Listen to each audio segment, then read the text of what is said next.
Hoje também é um dia histórico para o nosso clube. Primeiramente, família vascaína, bom dia. Agora eu queria pedir a ajuda de vocês. Aconteceu alguma coisa no dia de ontem que eu não tô sabendo? Porque esse cidadão que se diz presidente do Vasco, ele falou em dia histórico. Porra, me expliquem por favor, o Vasco ganhou a Libertadores ontem? Porra, o Vasco ganhou o Mundial. O Vasco contratou algum jogador de parar o mundo. Não é o aeroporto, não, de parar o mundo. Ou o Vasco de 2021 é um time que terminou em 10º colocado da Série B, com 15 derrotas. Um time que não entrou no G4. Um presidente que fala que se não subir esse ano, sobe ano que vem, tranquilo. Esse é o dia histórico que o Vascaíno tá vivendo? Que porra é essa? Esse cara não sente a nossa dor, não? O nosso vexame? Porra, que isso, cara? Agora, vamos lá, vamos seguir. Porque eu fiz pequenos cortes dessa merda que apareceu na Vasco TV. E o segundo corte que eu fiz é isso aqui, ó. Pagar dívida e investir no futebol ao mesmo tempo. Sem a SAF, nós não conseguiremos isso. E aí, vem esse outro cidadão dizer que essa é a única saída do Vasco. E eles tocam num ponto, eles são inteligentes, porque eles falam de acabar com as dívidas e fazer time forte. Mas é um engraçado que esses mesmos cidadãos que estão aí dentro, esses mesmos cidadãos falaram em aporte financeiro, falaram em quadro executivo melhor do Brasil, um futebol forte, um futebol vitorioso, e entrega essa porra que a gente está vendo esse ano de 2021, onde o vascaíno não tem paz, onde o vascaíno, onde ele passa, ele é humilhado. Pelo menos eu. Por isso que eu fiz esse escarcéu todo aí com o título do Palmeiras, me permite esse ponto aqui. Porque eu tinha que perturbar eles de algum jeito, porque, irmão, eu sou judiado, porque eu sou chato, eu gosto de zoar, eu gosto de perturbar. Então, meu irmão, o que fizeram hoje, o que fizeram esse ano pro Vasco foi um prato cheio. Pros meus parceiros mulambo, pros botafoguenses, pro tricolor. Onde eu passo, eu sou esculachado. E aí, esses caras que estão sob júdice, esses caras que fizeram diversas promessas e não cumpriram uma, mentiram na cara do vascaíno. E são esses caras que vão definir a venda do Vasco. É isso mesmo. Esses caras que não sentem o vexame, que não dói o Vasco entregar isso. Os caras que sentam numa coletiva e até um passador de pano eu vi no Twitter. No Twitter eu vi ele falando: porra, meu irmão, me estranhou a frieza que esses caras falam que o Vasco não vai subir, que já tem planejamento pro ano que vem. São esses caras, porra, que não são vascaínos. Eles não são, porque o vascaíno sente, irmão.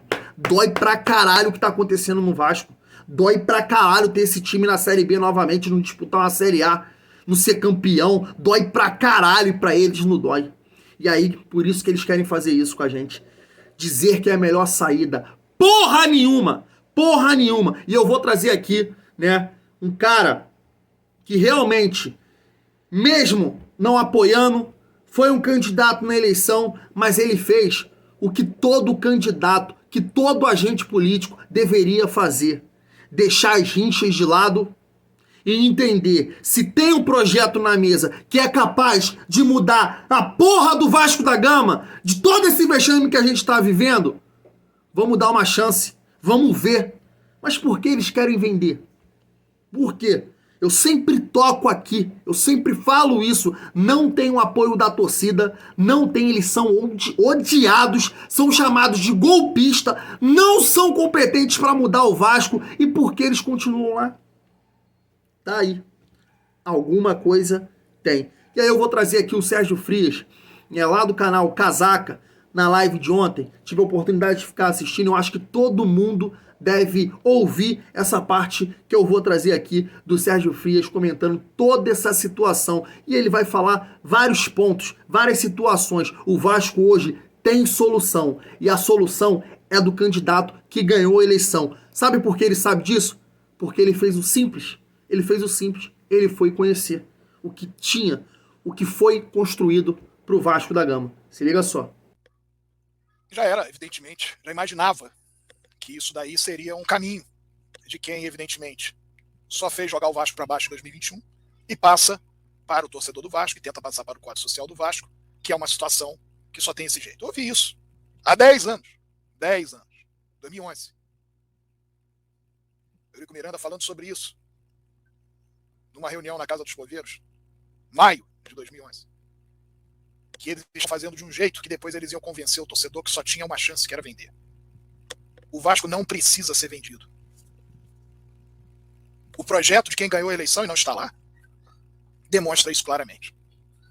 A venda traz outros ganhos para quem está lá. O ganho de sair como estou revolucionando, estou modernizando, quando na verdade a única coisa que não foi feita no Vasco em 2020 foi modernização e organização de nada. Isso tem que passar pelo quadro social. Se entenderem que não tem que passar pelo quadro social, vamos discutir isso na justiça. Tudo tem que ser discutido na justiça. Tudo. Sobre isso que querem fazer com o Vasco. Tudo tem que ser discutido na justiça. Tudo. Tem que ser discutido na justiça, por exemplo, uma gestão subjúdice, reformar o estatuto. Uma gestão subjúdice, transformar um clube de 120 e tantos anos de sociedade, em associação civil para sociedade anônima de futebol. Tudo tem que ser discutido. Tem de ser freado, todos os movimentos têm de ser freados. Não vamos nos esquecer, e aí sim é fundamento uma questão de AGE, que os sócios com 20% de assinaturas, eles podem convocar uma Assembleia Geral para alteração de estatuto. Por exemplo, numa alteração de estatuto impedindo que qualquer coisa seja feita nesse sentido. Por exemplo, está na lei. E entendam, como eu falei no início do programa, a importância que tem das pessoas se tornarem sócios. Para antes da eleição em 2023, nós vamos ter uma briga muito séria para impedir que eles vendam o Vasco, e nós vamos ter a necessidade de votos. As pessoas têm que entender o que está acontecendo. É uma distopia o Vasco? É, mas pode ficar muito pior, mesmo nesse cenário. As pessoas têm que entender que se tornar sócio do Vasco é fundamental. Seja hoje, para você chamar uma alteração de estatuto, para você impedir de alguma maneira o processo que está em curso. Seja lá na frente para você votar numa Assembleia Geral Extraordinária, que não seja uma Assembleia Geral Extraordinária que você não vai poder votar em fevereiro, em março, em janeiro, em abril, mas que seja no final do ano que vem, que seja no início de 2023. E nós vamos brigando. Vamos brigando quando querem vender o Vasco. Mas é uma briga que precisa ter respaldo das pessoas que entendem que isso não está correto e ainda não tem poder de decisão. Ainda não tem poder de voto. Essa é a situação. Tudo o que está acontecendo só acontece no caso de eles terem maioria absoluta. Chapa bicolor. Se eles não tiverem, eles perdem todas. Mas nós temos que entender isso. Nós temos que trazer as pessoas para dentro do quadro social. Porque existe uma outra alternativa, que foi muito clara, uma alternativa que ganhou as eleições no Vasco. E essa alternativa, ela deve ser a alternativa do Vasco. Para o futuro do Vasco, para que o Vasco possa, de fato, não é se recuperar, se equacionar, como fingidamente falaram que fariam esse ano de 2021. É para o Vasco, de fato, ter poder de investimento, poder pagar as suas dívidas, poder fazer novas receitas, poder atuar em várias frentes, poder constituir um patrimônio melhor, maior, mais moderno, poder modificar esse quadro. O que eles estão fazendo é oportunizando a que o Vasco seja vendido na xepa. Nenhum clube de massa do país está seguindo esse caminho nesse momento. O Vasco está entre as 3, talvez, maiores torcidas do Brasil. Se não é a terceira, um diz que é quinto, outro diz que é quarto, outro diz que é terceiro. Até entre as grandes torcidas do Brasil. Cerca de 20 milhões de torcedores. A busca tem que ser para impedir isso. A concentração tem de ser para dar força à oposição, para que a oposição impeça isso. essa situação que nós estamos vivendo hoje, ela é perigosíssima para o Vasco. É claro que eu vou entender, porque eu já fui garoto. O garoto de 15, de 20 e poucos anos, que não teve a informação toda e acha que está tudo bom, que está tudo certo, que toca o barco. Nós temos que entender que existe solução para o Vasco. Ela foi apresentada no ano de 2020. Essa solução ganhou a eleição. Pensem, por que não foi possibilitado que quem ganhou a eleição assumisse? Porque, em oferecendo, como foi oferecido a essa gestão, o projeto, a gestão não quis nem saber. Por quê? Pensem por quê. Entendam por quê. Percebam por quê. Não há nada de misterioso nisso tudo. Uma venda de clube é exatamente o modelo que se adequa a tudo isso que foi feito em 2021 de desvalorização do Vasco. Facilita uma venda. É isso. Houve gente passando pano nessa gestão o ano inteiro na Série B. Vocês acham que isso é de graça? Vocês acham que as pessoas não sabem o que está acontecendo? Vocês sabem que essas pessoas são sinceras ao ficar incensando o ridículo do ano de 2021 como se fosse evolução de alguma coisa? Vocês acham mesmo que é uma burrice geral? É uma estupidez galopante geral? Claro que não é.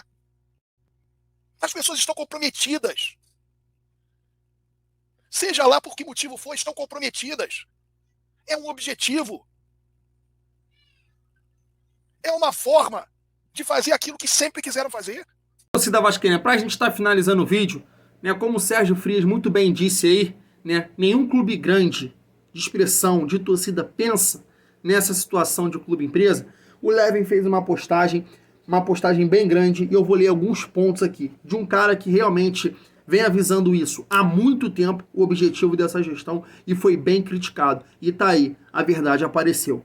Família vascaína, ele coloca aqui, ó: o Vasco não precisa ter seu futebol vendido. Outros clubes grandes do futebol brasileiro, como o rival, o Palmeiras, o São Paulo, o Corinthians, o Atlético Mineiro, não cogitam isso. E 40% dos clubes europeus, como Real Madrid e Barcelona, não são empresas, né? E para finalizar, a família vascaína, uma postagem bem extensa, ele coloca aqui, ó: se pudéssemos admitir que o Vasco se tornou inviável, como insiste essa diretoria ilegítima o tempo todo, que seja o futebol do clube vendido para os torcedores, como em diversos clubes na Europa.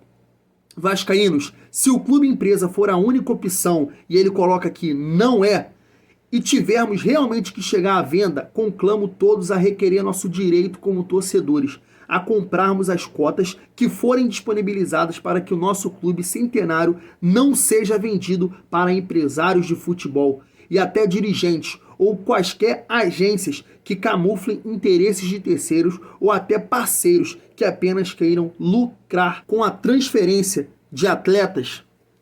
E é isso, família vascaína. Será que o objetivo de quem comprar o Vasco vai ser te fazer campeão? E mais importante de tudo, será que é essa gestão de merda que deve definir o futuro do Vasco dessa forma? Uma diretoria que não representa de forma alguma, de visão nenhum, de lado nenhum, o torcedor vascaíno? É uma boa questão, né? Vou ficando por aqui, tamo junto, e sem essa gestão de merda, é muito bom ser Vasco.